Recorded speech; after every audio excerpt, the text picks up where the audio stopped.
Thank you for tuning in for our second part of a three-part series on not 3D printing our end-use parts. And seriously, we can 3D print thousands of different things. I mean, we can make end-use parts. Prototyping, production tooling. Okay. Apparently we're not going to 3D print our end-use parts in this video. Stay tuned.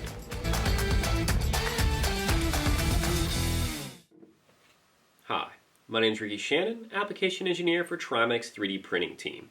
And to continue our three-part video series on how not all end-use part applications are a perfect fit for 3D printing, we were exploring how in those applications 3D printing can still greatly improve product design and reduce production costs. To further explore that, we'll continue with our example of the thermoformed RC car buggy wing, and we're going to look at how we're able to offset the design and testing phase using 3D printing, and we're also going to get into designing some production level tooling in this video. So hold tight. To start off, I'm going to work with just a simple paper sketch, just kind of doodling out the aesthetics of what I want and flesh out some key dimensions to my design. Kind of once I'm happy with what I have going on there, we're going to want to transition into a 3D CAD tool. In this case, we're going to be using SolidWorks. I'm going to use surfacing to model up this part. And when I start working with surfaces, I generally like to work with a fairly complex 3D sketch. This kind of helps me transfer my paper sketch into a three-dimensional world for me. And then I'm going to use these to go ahead and start adding surfaces. I also, in the sake of this design, want to have a fully dimensioned sketch. So I mean, there's kind of a lot going on here, but this will be important because as we get into modeling this and we end up printing it, I have a feeling that I might have to come back and revisit the size of this if there's some interference with different features of the car under the suspension when it's fully compressed. So having this fully featured will allow me to come back at a later date and quickly make some dimensional changes to this model without having to redo too much of my work here. But going from this fairly complex sketch, what I really like to do here is simply go and start fleshing out this sketch, making a series of surfaces that'll either become part of the final part or I'm going to use as trim tools to start kind of adding features to this particular model as we go.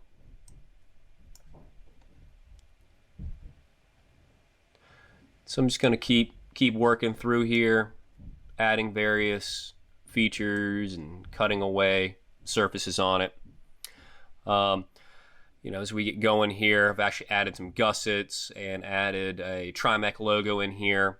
You know, the idea is not just add some aesthetics, but also add some strength, increase some rigidity here. Kind of looking at some of my existing wings, you probably agree I could certainly benefit from some added strength anywhere I can on this particular model. And at this particular point, we'll go ahead and do the mirror here.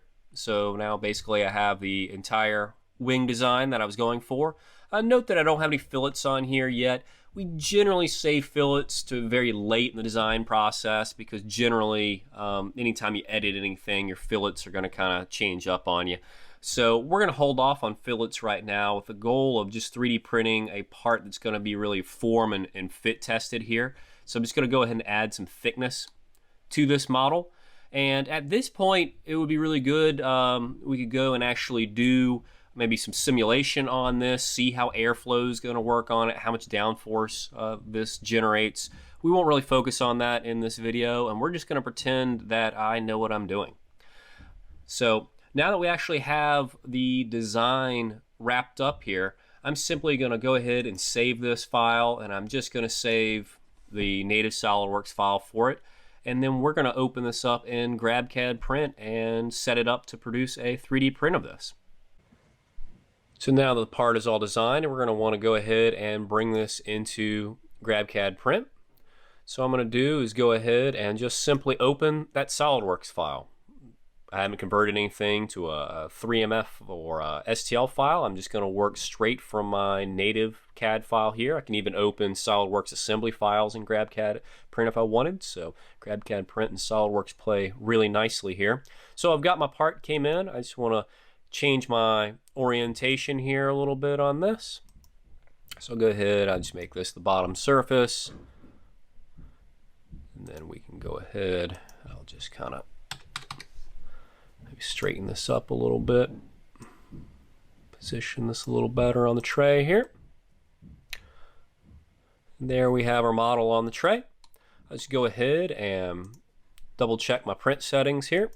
I'm going to just go ahead and print this in ABS carbon fiber. Happens to be what's already loaded in the machine at 10,000 slice height. I'm going to keep everything running just on default settings here. I'm going to want to go ahead and make sure it's printed solid. I'm also going to want to make sure that this thick and thin walls is checked. This is a thin featured part here, so it'll just help make sure it's fully kind of filled in real well. So once I've done that, don't need to change anything on my supports. My standard support structures will work just fine on this. We are now good to print. So I'm going to go ahead and just send this over to the printer. So we printed this part on a Stratasys F170. Really the goal here is to mount this up and see whether there's any interference with the suspension at full travel. And as somewhat expected, there is a little bit of interference here. So we're going to have to go and make a few quick edits.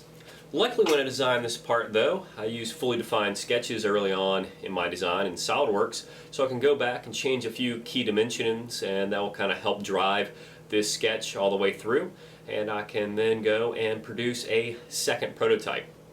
And luckily, this take two here seems to work perfectly good, don't have any interference, so I think we are now going to be off to producing tooling. Now that we're happy with the design of our tool, we know there's no fitment issues, we can actually jump into SolidWorks and start designing the actual thermoforming tool.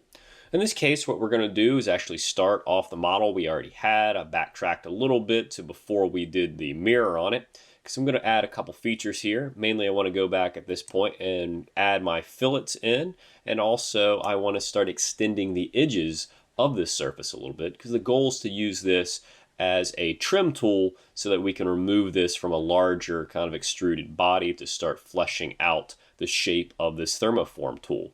So now we have the edges extended. We'll go ahead and mirror this. And then I want to go ahead and extrude out what will be sort of the main body of the tool, and we're going to use that surface as a trim tool to do a split command. And we'll split this. I can hide this surface now. I also want to add a trim guide around the perimeter of the part so that I'll easily know where I can take a knife and cut the wing when I'm done. So I'll simply sweep a circular extrusion around the area of the part that I wish to trim it with, and then go ahead and add a few more fillets and mirror this part, and now we have a nice finalized 2-up tool that's ready to print. I think this puts us at a good stopping point for this video. We could see that 3D printing and additive manufacturing can have a really positive impact on the design phase and doing iteration and form and fit testing. And we even started to explore designing up some production level tooling. In our next video, we want to kind of wrap things up. I will actually 3D print and produce some production tooling. We're actually going to go and thermoform some wings on that tooling, and then we're going to take those out to the track and run a few laps and see how they do. So thank you very much, and take care.